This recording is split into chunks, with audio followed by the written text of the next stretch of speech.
scenarios of any choice, any possibility that was fed in and observed through the looking glass inherently ended up in the same future. And no decision, no possibility changed past a certain point. That's the big secret. All possible timelines lead to the same basic set of history in the future. That is what sends everybody that has all of the information, that knows everything, into a blind panic. The people that know everything about Looking Glass, that have gotten all the reports and all the information, the elites of the world, probably figured out that that was the end of the game. And nothing could be manipulated beyond that point.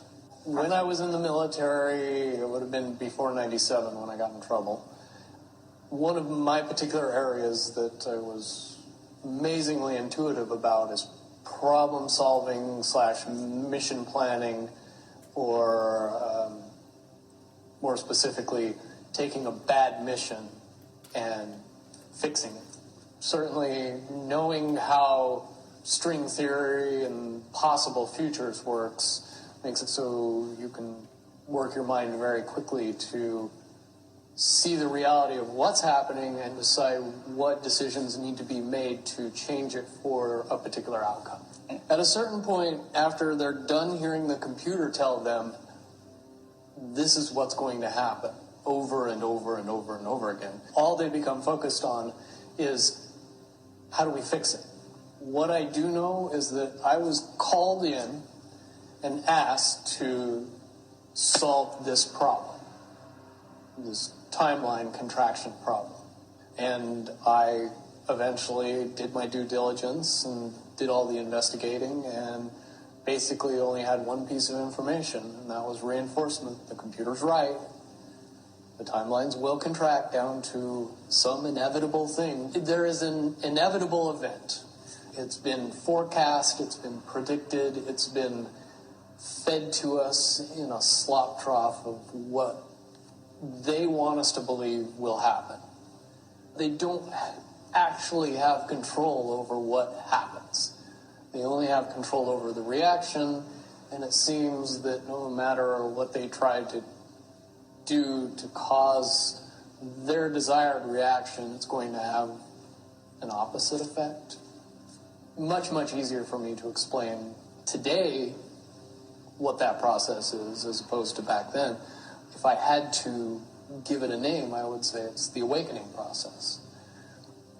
It's an evolution of consciousness that cannot, will not, and no matter what decisions or possibilities are injected into the equation, eventually it all resolves down to us all learning the truth and becoming aware of this massive dam of lies that has been built that keep us from knowing massive volume of information that we should otherwise possess.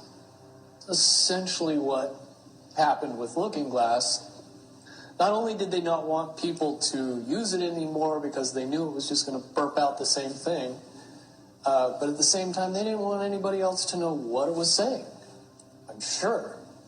Because that information was a monumental concern when I was in the military about how to prevent this inevitability. Now, at first I thought it was end of the world. Now I see end of the world as end of their world. The biggest cherry on top of all this conversation would be a synopsis to say that if I could convince everybody out there that for all intents and purposes, what we believe to be true eventually becomes true. If somebody convinces us that a major disaster is going to happen in the very near future, a major disaster happens in the very near future. If we don't buy into that fear and accept that there is really nothing that we know is going to happen, and accept of whatever happens, that makes the convergence of the timelines happen as naturally as possible. Any attempts to try to go away from this one inevitable conclusion, I again see as a new beginning, an end of this reality, the beginning of something that we can't even possibly understand based on the level of our beliefs currently. But when all that information comes flooding out, there's going to be no denying what's true and what's a lie or what's illusion. Basically, what we're experiencing right now is two master chess players sitting at the board. And one of them looks down at the board and sees that he's in checkmate in 7 moves. And he looks across at his opponent, and he knows that his opponent sees it too. So there's no getting out of it. So at this point, the loser can only prolong the game. Both players know the game is over.